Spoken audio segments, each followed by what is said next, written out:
आज हम सुनने जा रहे हैं कहानी अन्नपूर्णानंद वर्मा द्वारा रचित अकबरी लोटा।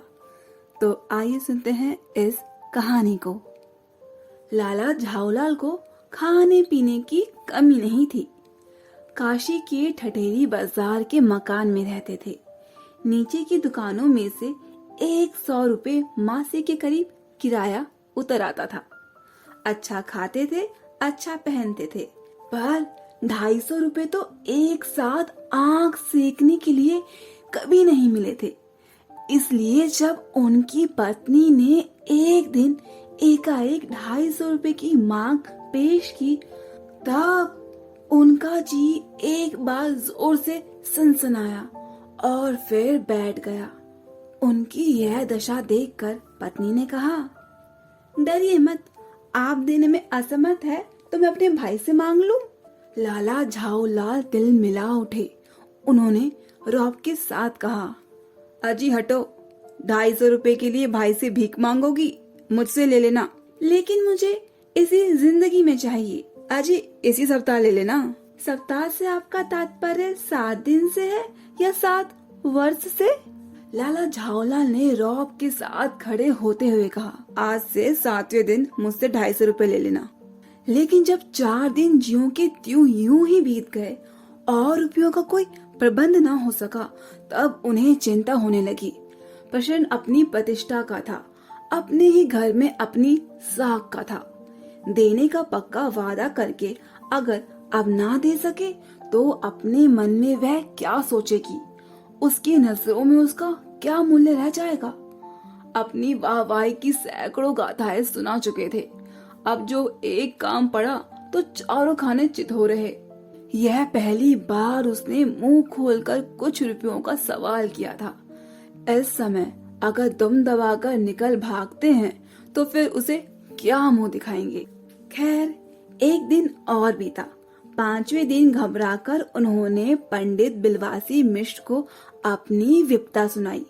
संयोग कुछ ऐसा बिगड़ा था कि बिलवासी जी भी उस समय बिल्कुल खुक थे। उन्होंने कहा, मेरे पास तो नहीं है, पर मैं कहीं से मांग जांच कर लाने की कोशिश करूंगा, और अगर मिल गया तो कल शाम को तुमसे मकान पर मिलूंगा।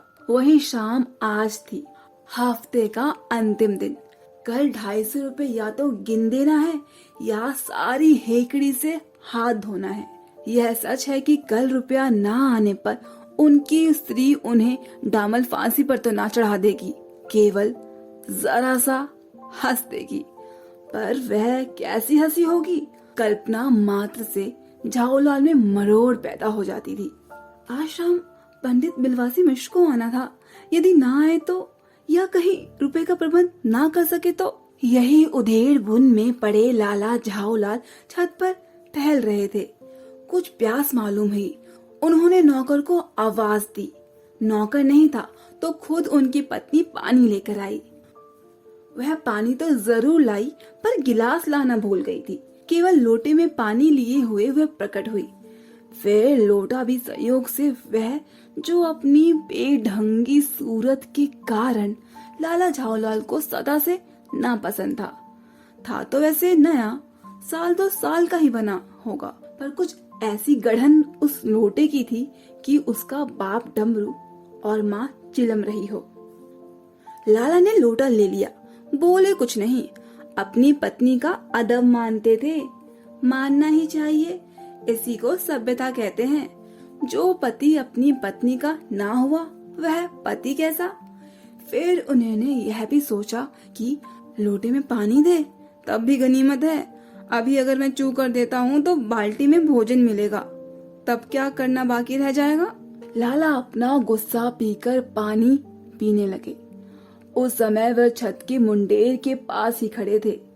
जिन बुजुर्गों ने पानी पीने के संबंध में यह नियम बनाए थे कि खड़े खड़े पानी ना पियो, सोते समय पानी ना पियो, दौड़ने के बाद पानी ना पियो, उन्होंने पता नहीं कभी यह नियम भी बनाया या नहीं कि छत की मुंडेर के पास खड़े होकर पानी ना पियो। जान पड़ता है कि इस महत्वपूर्ण विषय पर उन लोगों ने कभी नहीं कहा है। लाला झाऊलाल मुश्किल से 2 या 1 घुट पी पाए होंगे कि ना जाने कैसे उनका हाथ हिलकर उठा और लोटा छूट गया। लोटे ने बाएं देखा न दाएं, वह नीचे गली की ओर चल पड़ा। अपना वेग में उल्का को लजाता हुआ वह आंखों से ओझल हो गया। किसी जमाने में न्यूटन नाम के किसी खुराफाती ने पृथ्वी को आकर्षण शक्ति नाम की एक चीज इजाद की थी। कहना ना होगा कि यह सारी शक्ति इस समय लोटे के पक्ष में थी। लाला को काटो तो बदन में खून नहीं, ऐसी चलती हुई गली में ऊंचे तिमंजले से भरे हुए लोटे का गिरना हंसी खेल नहीं था। यह लोटा ना जाने किस अनधिकारी के झोपड़े पर काशीवास का संदेश लेकर पहुंचा होगा। कुछ ऐसा हुआ भी था। गली में जोर का हल्ला उठा। लाला झाऊलाल जब तब दौड़ कर नीचे उतरे, तब एक भारी भीड़ उनके आंगन में घुस आई।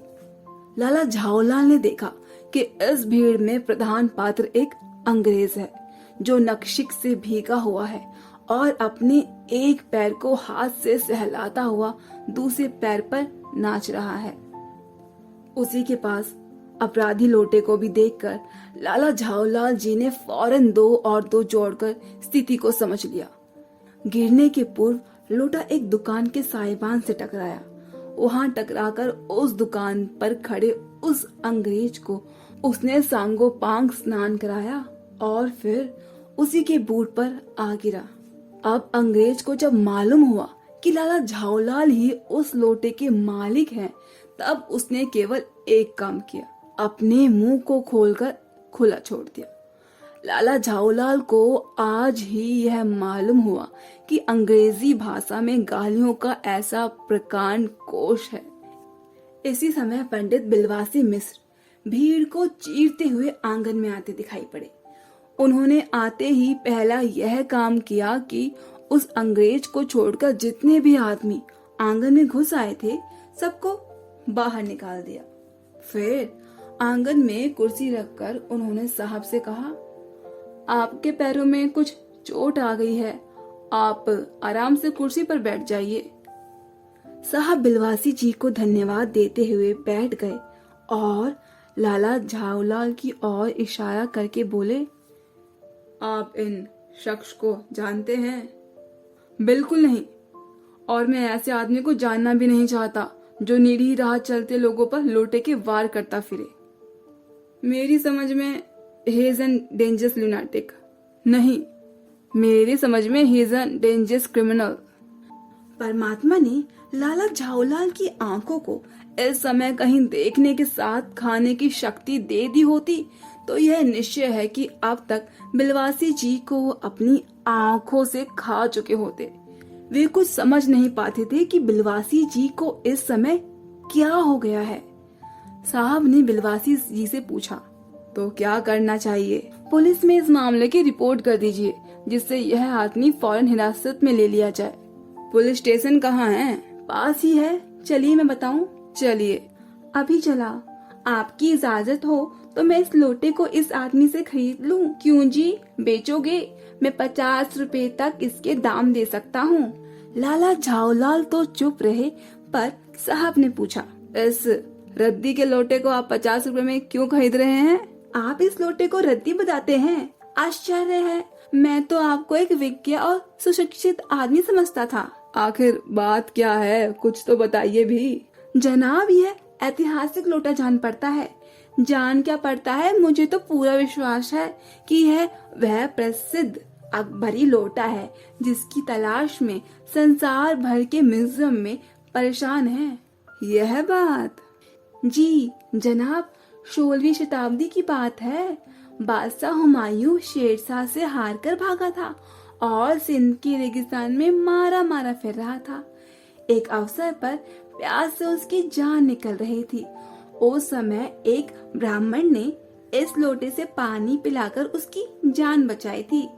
हुमायूं के बाद अकबर ने उस ब्राह्मण का पता लगाकर इस लोटे को ले लिया और इसके बदले में उसे इसी प्रकार के 10 सोने के लोटे प्रदान किए।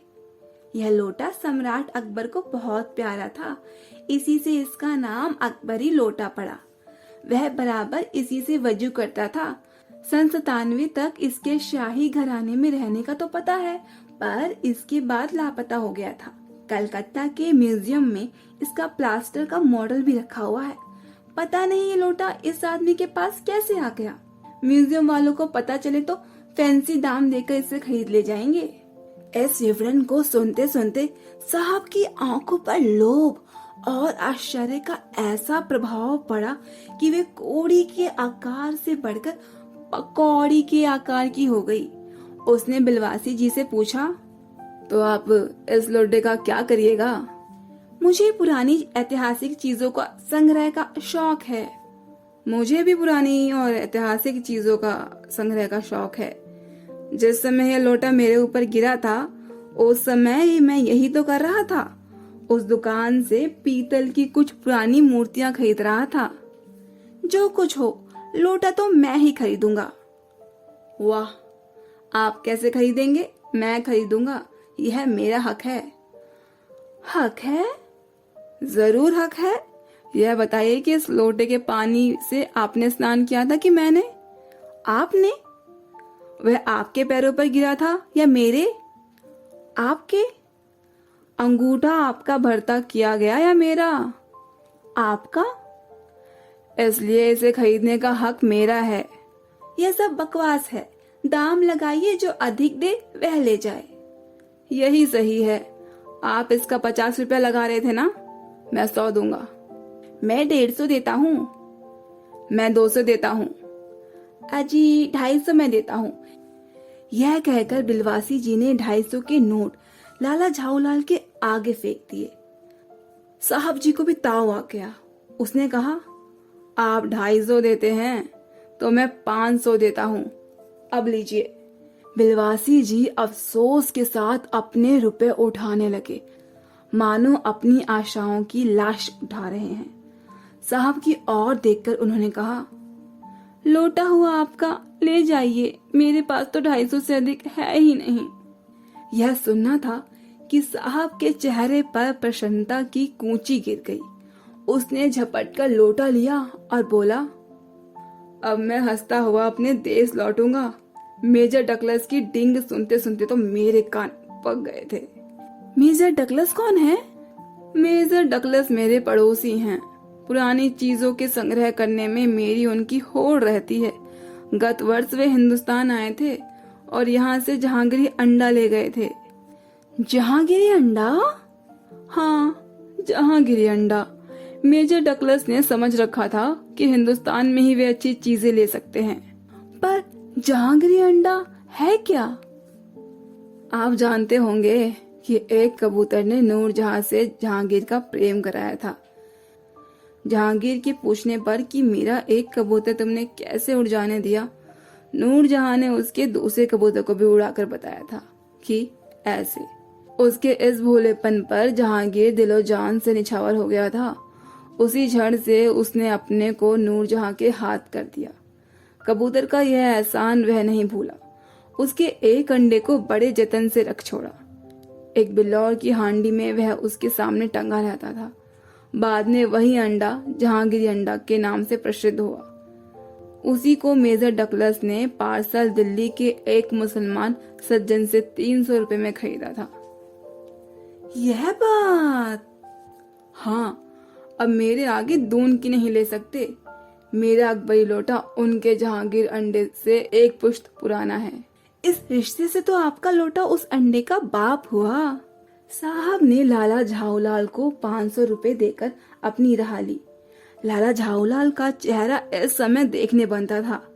जान पड़ता था कि मुंह पर 6 दिन की बड़ी हुई दाढ़ी का एक एक बाल मारे प्रसन्नता से लहरा रहा हो। उन्होंने पूछा, बिलवासी जी, मेरे लिए 250 रुपए घर से लेकर आए, पर आपके पास तो थे ही नहीं। इस भेद को मेरे सिवाय मेरे ईश्वर ही जानता है। आप उसी से पूछ लीजिए, मैं तो नहीं बताऊंगा। पर आप चले कहाँ? अभी मुझे आपसे काम है 2 घंटे तक। 2 घंटे तक? हाँ, और क्या? अभी मैं आपके पेट ठोक ठोक कर शाबाशी दूंगा। 1 घंटे तो इसमें लगेगा, फिर गले लगाकर धन्यवाद दूंगा। 1 घंटा भी इसमें लग जाएगा। अच्छा, पहले 500 रुपए तो सहेज कर रख लो।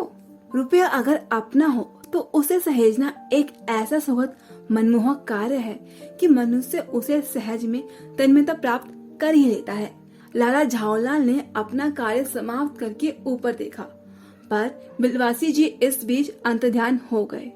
उस दिन रात्रि में बिलवासी जी को देर तक नींद नहीं आई। वह चादर लपेटे चारपाई पर पड़े रहे। 1 बजे वे उठे। धीरे, बहुत धीरे अपनी सोई हुई पत्नी के गले से उन्होंने सोने की वह सीकड़ी निकाली जिसमें एक ताली बंधी हुई थी। फिर उसके कमरे में जाकर उन्होंने उस ताली से संदूक खोला। उसमें 250 के नोट ज्यों के त्यों रखकर उन्होंने उसे बंद कर दिया। फिर दबे पांव लौटकर ताली को उन्होंने पूर्ववत अपनी पत्नी के गले में डाल दिया। इसके बाद उन्होंने हंसकर अंगड़ाई ली। दूसरे दिन सुबह उठकर 8 बजे तक चैन की नींद सोए।